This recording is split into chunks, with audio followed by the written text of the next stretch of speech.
गलज्जल प्रवाह पावितस्थले कलेवलम्ब्य लम्बितां भुजङ्गतुङ्गमालिकान्तमड्डमड्डमड्डमन्निनादवड्डमर्वयं चकार चण्डताण्डवं तनोतु नः शिव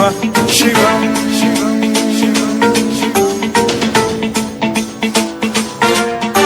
जटाकटाह सम्भ्रम भ्रम निलिम्ब निर्झरी विलोल वीचि वल्लरी विराजमान मूर्धनि धगद्धगद्धगज्ज्वलल्ललाट पट्ट पावके किशोर चन्द्रशेखरे रतिः प्रतिक्षणम् मम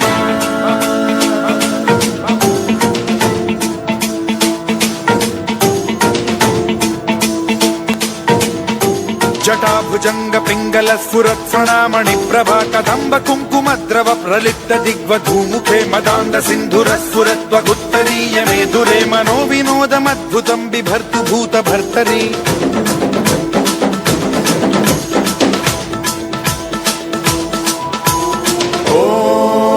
ॐ नमः शिवाय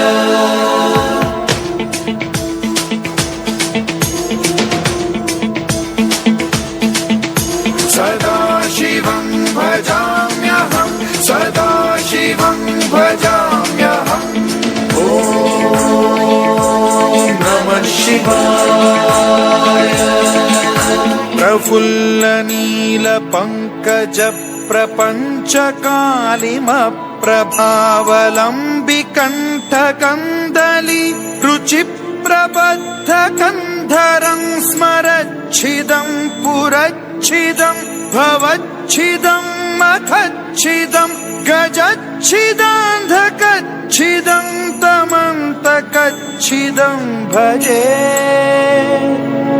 अखर्व सर्वमङ्गलाकलाकदम्ब मञ्जरी रसप्रवाह माधुरी विजृम्भणा मधुव्रतं स्मरान्तकं पुरान्तकं भवान्तकं मखान्तकं गजान्तकान्धकान्तकं तमन्तकान्तकं भजे